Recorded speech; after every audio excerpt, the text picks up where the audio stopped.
12 নম্বর যে জিনিস সেটা হলো অজানা বিষয়ের পিছনে কেউ পড়বেন না।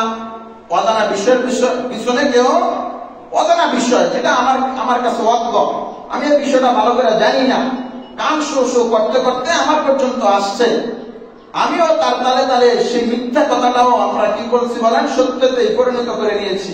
যেমন মামুন হক সাহেবের বিষয়টা, সেটা অবশ্যই মিথ্যা বিষয়, তারপরে কান শো করতে করতে জাতীয় তিনাকে বিশাল একটা মিথ্যা অপবাদ দিয়েছিল, ঠিক কিনা বলেন?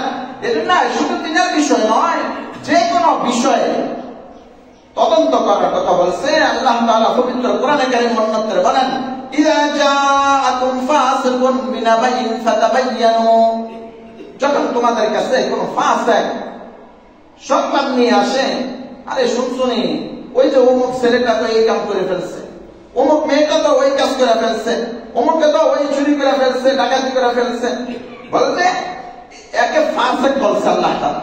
ইযা জাআ ফাসিকুন, এই ধরনের ফাসিকরা যদি তোমাদের কাছে সংবাদ নিয়ে আসে, সে ফাসিক কেন?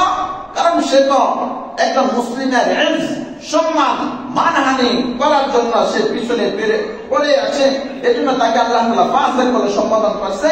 তারপর বলছে যে ইযা জাআ ফাসিকুন বিনাবাইন ফাতাবায়ানু, এই ফাসিকরা যদি সংবাদ নিয়ে আসে যে অমুক ওই কাজটা করেছে, অমুক ওই কাজটা করেছে, সমাজের মধ্যে একটা বিশৃঙ্খলা সৃষ্টি করার জন্য, বলতে ফাতাবায়ানু আই ফাতাজাসসু। আল্লামা সুয়ুত রাহমাতুল্লাহ আলাইহি তাফসীর জালালের মধ্যে ব্যাখ্যা দেখেন, ফাতাজাসসু অর্থাৎ জাসুস, সিআইডি, গুপ্তচরের মধ্যে সেটার সত্যতা তোমরা তালাশ করো, সেটা কতটুকু সত্য রয়েছে। কথাটা বুঝতে পারছেন? ঝগড়া কেন হয়?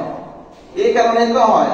একজন মানুষ বলছে ওই যে আপনার এরা চুরি করে নিয়ে গেছে, আপনার গরু ছাইরা দিচ্ছে, গরু চুরি করে নিয়ে গেছে, আপনার দোকান থেকে ওটা নিয়ে গেছে, ওটা নিয়ে গেছে, একজনের উপর মিথ্যা আরোপ করলো, তো এটার উপর ইস্যু করে কিন্তু ঝগড়াঝাটি ইত্যাদি হয়ে যায়, ঠিক কিনা বলেন?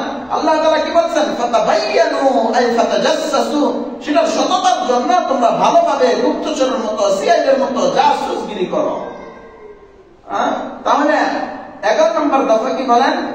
আল্লাহ তাআলা কি বলছেন? যে তোমরা কোন বিষয়ে, যে বিষয় তোমরা জানো না, সেটা নিয়ে মানুষদেরকে মন্তব্য করিও না।